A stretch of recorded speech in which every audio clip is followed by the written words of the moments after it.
How's it going, guys, and welcome back to Appetite Homemade. And today we're going to attempt a 3-ingredient Biscoff cake.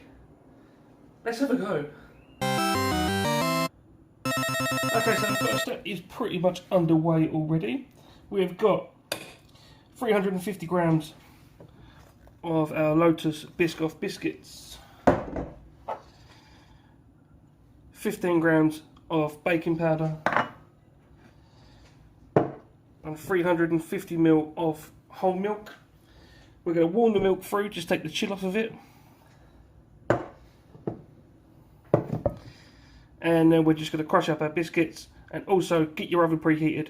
We've got it at 170 degrees on a fan assisted oven, which would be 190 non-fan. So while the milk is getting warm, we just want that lukewarm.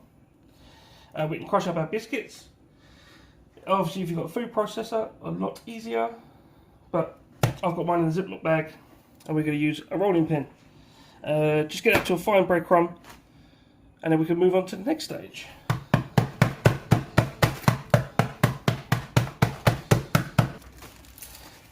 Okay, once your biscuits are done, throw them into a mixing bowl. And then also, whilst you're waiting for your milk, we can line a baking tray ready for the mixture. This is a 10.5 by 8 inch baking tray, which we've lined one way and then the other way. So that's what we're looking for from our biscuits. Nice and fine as you can get it. Okay, so once your biscuit's done, you're going to sieve in your baking powder. Remove any sort of lumps or impurities that you don't want in your cake mix. Once that's in, straight in with your milk.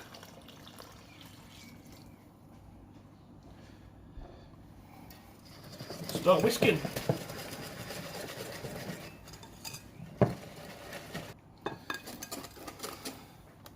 Once that's all combined, nice even colour, we can transfer into our cake tin.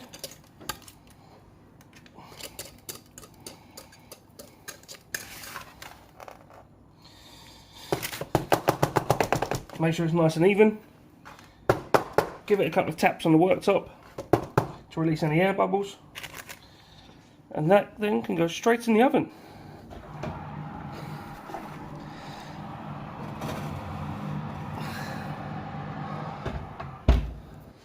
So that's in the oven now. Like I said, 170 fan, 190 non-fan. It's in there for about 15 to 20 minutes, or until we can stick a knife or a skewer in and that comes out clean. Our cake is ready.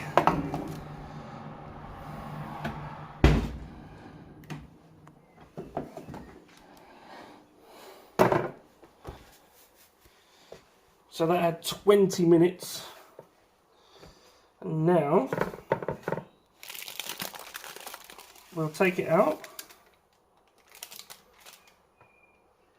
stick it on a cooling rack. We'll leave it there to cool for 10 to 15 minutes, and then we'll get our topping on. Right, so now that our cake has cooled down, we're going to work on our topping. So we've got 200 grams of Lotus Biscoff Spread. We're going to stick that in the microwave to let it down, and then we're going to pour it on top. Beautiful. There we are then, guys.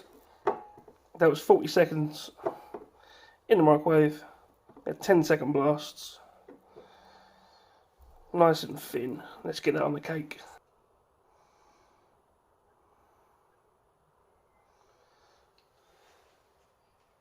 So as you can see, I've got the cake on the cooling rack, and I've got that above a baking tray to catch all the drips. And smooth that out nice and evenly. And then obviously before we do anything with it, we can cut all the edges off and make it look pretty. So spread that out as evenly as you can.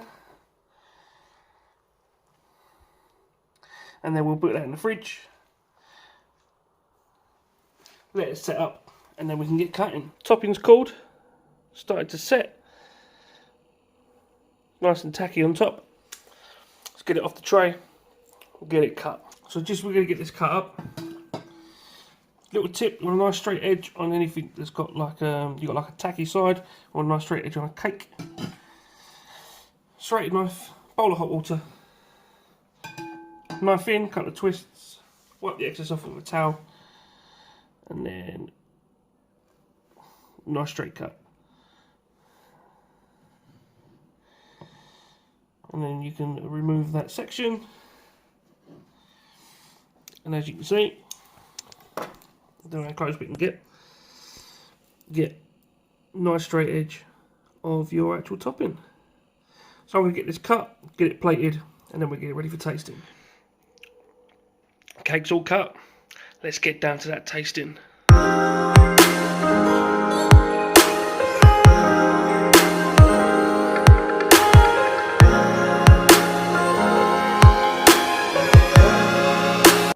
That is our 3-ingredient Lotus Biscoff cake.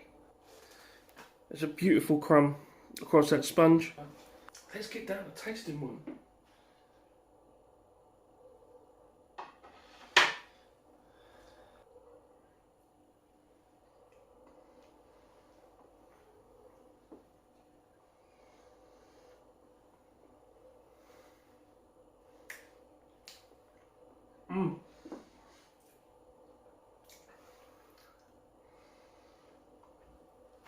That came out better than expected.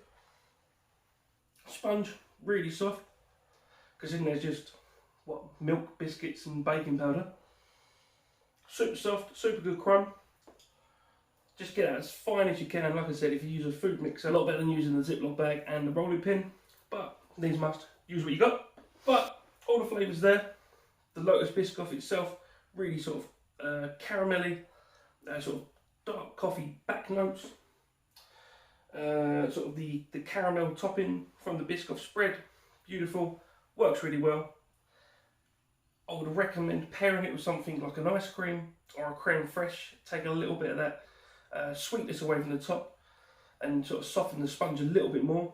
But other than that, absolutely perfect on its own as like a little coffee snack instead of a biscuit. Try that one.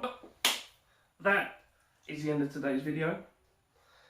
Hope you enjoy the recipe. I hope you like it. If you did, stick a like on the video. If you try it, don't forget to tag me in any pictures. Send them to me on social media. You can find me on Facebook, Twitter, Instagram. All the links are in the description below. If you've got any other ideas for future recipes you want to see on the channel, again, hit me up on social media.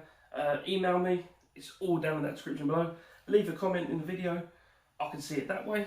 Don't forget to click subscribe and hit the notification bell to keep up to date with all the future videos that are coming to the channel. But other than that, guys, all I can say is don't forget to feed your appetite.